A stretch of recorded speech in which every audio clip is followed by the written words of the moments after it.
உலகெங்கும் உள்ள ஸ்பிரிச்சுவல் ஜோதிடம் டிவி நேயர்கள் அனைவருக்கும் மோசஸின் இனிய வணக்கங்கள். இப்போ பார்த்தீங்கன்னா சனி வக்ர பெயர்ச்சி. சனி பகவான் பார்த்தீங்கன்னா இந்த ஜூலை மாதம் 13ஆம் தேதி காலையில் வக்ரம் அடைகிறார். அவர் எப்போ பார்த்தீங்கன்னா இந்த நவம்பர் மாதம் வரையும் பார்த்தீங்கன்னா இந்த வக்ரத்தில் இருப்பார். ஸோ இந்த வக்ரம் அடையும் போது என்னென்னாக்க இப்போ சனி பகவான் பார்த்தீங்கன்னா கால புருஷ தத்துவத்துக்கு 12ஆம் இடத்துல இருக்கார். ஸோ 12ஆம் இடத்துல இருந்து அவர் என்னென்னாக்கா 11ஆம் இடத்தை நோக்கி நகர்வது போல் நமக்கு ஒரு இது இருக்கும்.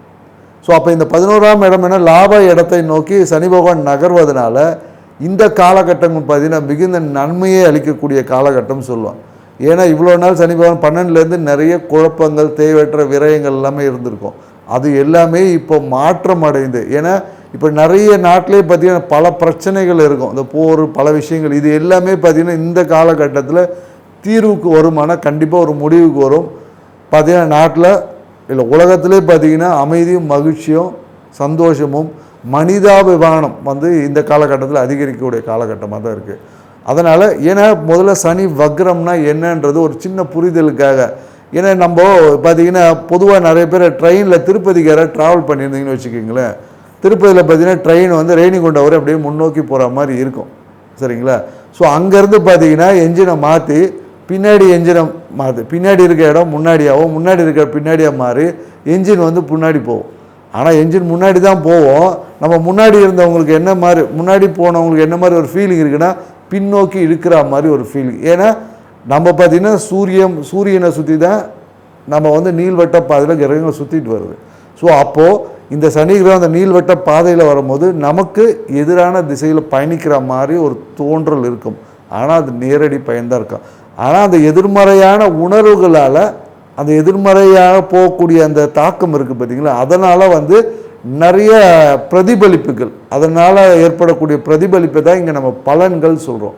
அந்த பலன்கள் இந்த இவ்வளோ நேரம் பார்த்திங்கன்னா சனி பகவான் யாருக்கெல்லாம் நன்மையான பலன்களை கொடுத்தாரோ அவருக்கெல்லாம் இப்போ இந்த காலத்தில் நன்மையான பலன்களை கொடுக்க முடியாத ஒரு சூழல் ஏற்படும்.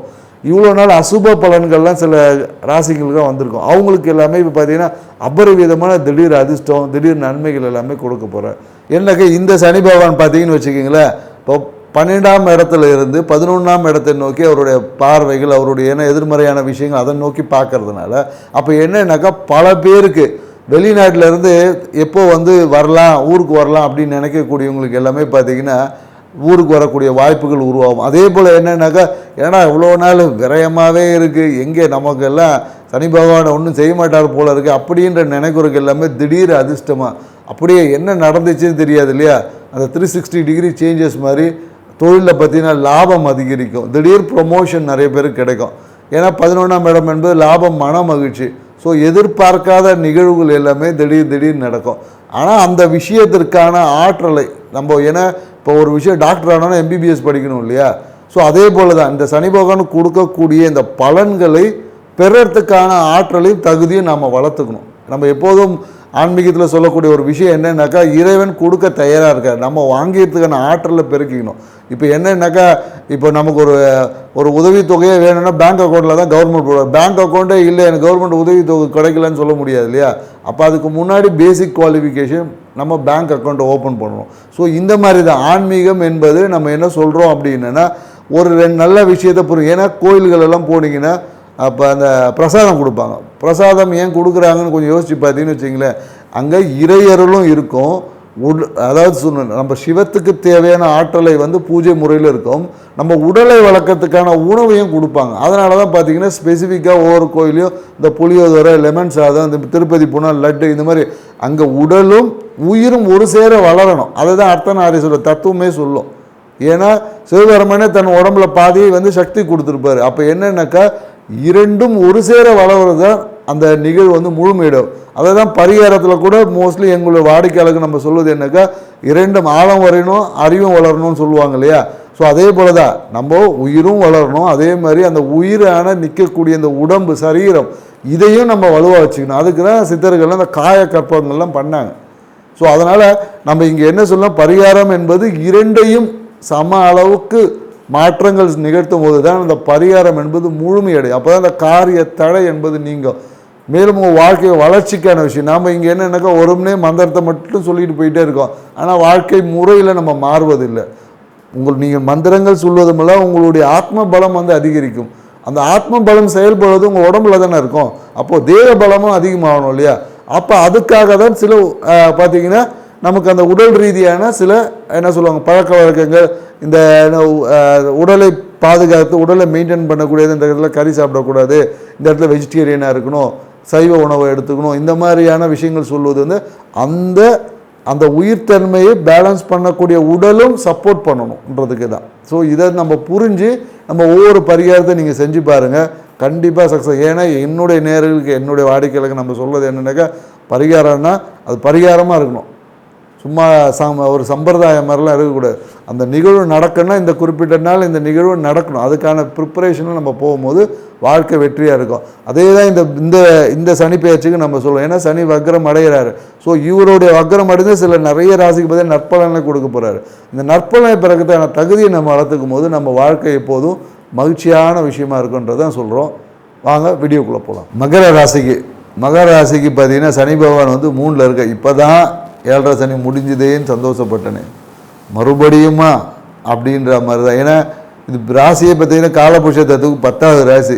எவ்வளோ அடித்தாலும் தாங்குவான். ரொம்ப நல்லவன்னு ஒருத்தர் இருப்பாங்க. அது யாருன்னா மகர ராசிக்காரன் தான்.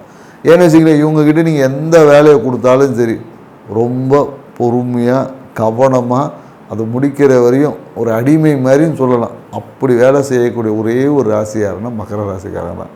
ஏன்னா இவங்ககிட்ட எந்த ஒரு விஷயங்களை கொடுத்தாலும் அதை நேர்த்தியாக செய்யணுன்றதுக்காக சிறப்பாக செஞ்சுடுவாங்க.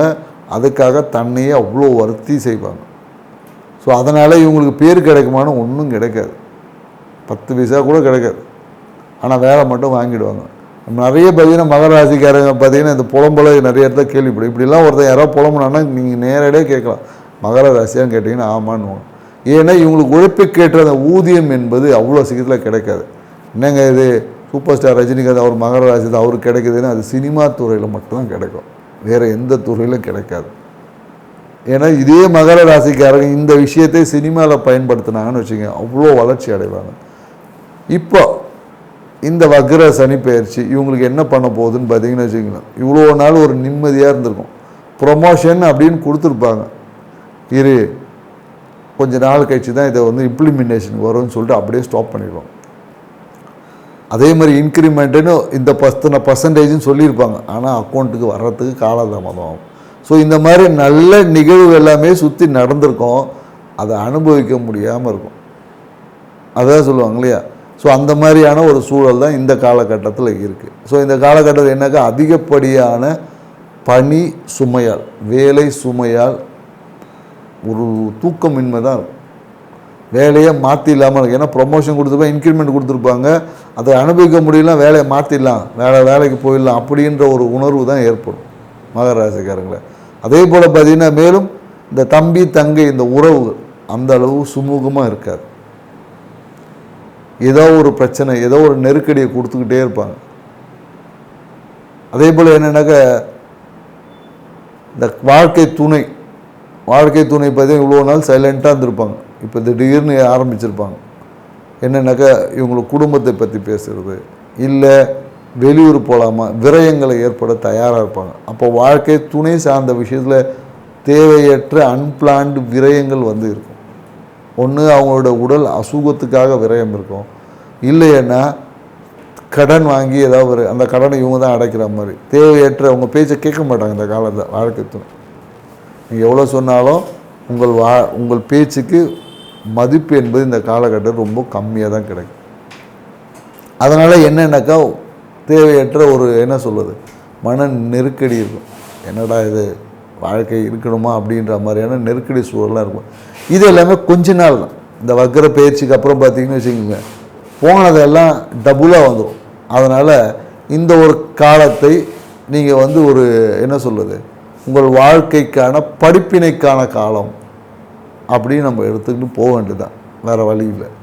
ஸோ இந்த விஷயத்தை எப்படி எதிர்கொள்ளலாம் அப்படின்ற ஒரு தன்மைகளை நம்ம வளர்த்துக்கும் போது உங்கள் வாழ்க்கை மேன்மையாக இருக்குது. மேலும் என்னென்னாக்கா இந்த காலகட்டத்தில் நீங்கள் எதிர்பார்க்காத ஒரு உடல் அசுகங்கள்லாம் ஏற்படும். குறிப்பாக எங்கே வரும்னா பாதம் வந்து வீங்கிறது, இல்லை பாதத்தில் அடிபடுறது, இந்த மாதிரியான பிரச்சனைகள் எல்லாமே, குறிப்பாக காலில் அடிபடுறது, இல்லை காலில் பார்த்திங்கன்னா ஏதாவது ஒரு தொற்று, ஸ்கின் டிசீஸ், அலர்ஜி, இந்த மாதிரியான நிறைய வந்து மகர ராசிக்காரங்க இந்த காலகட்டத்தில் ஏற்படும். அப்படி இல்லைன்னு வச்சுக்கோங்க, இந்த தொண்டையில் ஏதோ ஒரு உபாதை, தொண்டையில் ஒரு அழுத்தம் இருக்கா மாதிரி, ஒரு தொண்டைய அலர்ஜியில் ஏற்படும், இந்த மாதிரியான சில மருத்துவ விரயங்கள் எல்லாமே மகர ராசிக்காரங்க இந்த காலகட்டத்தில் ஏற்படும். ஏன்னா எல்லாம் இருக்கும், ஆனால் அனுபவிக்க முடியாது. இந்த மாதிரியான சூழல் தான் இந்த காலகட்டத்தில் மகர ராசிக்காரருக்கு அமைய போகிறது.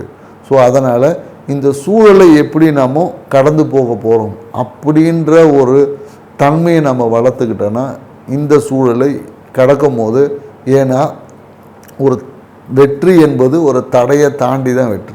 அப்போ அந்த தடையை எப்படி தாண்டறதுக்கான ஒரு ஆற்றலை வளர்த்துக்கிட்டோன்னா இந்த காலம் வந்து நம்ம மகிழ்ச்சியான காலமாக அமைச்சிக்க முடியும்.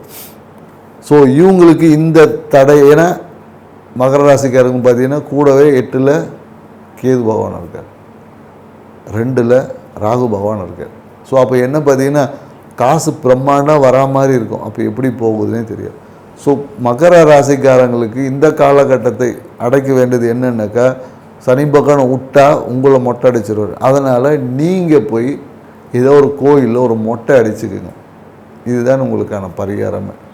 இப்போ நான் பெண்களாக இருக்கோம், என்ன பண்ணணும், பெண்களாக இருந்தால் அந்த நுனி முடியை தானமாக கொடுங்க. உங்கள் குலதெய்வ கோயிலில் செய்தாலும் சரி, உங்கள் இஷ்ட தெய்வ கோயிலில் சென்று மொட்டை அடிப்பது தான் மகர ராசிக்கான ஒரே பரிகாரம். அப்படி நீங்கள் அடிக்கலைன்னா கிரகங்கள் உங்கள் வாழ்க்கையை மொட்டடிச்சு தயாராக இருக்கும்.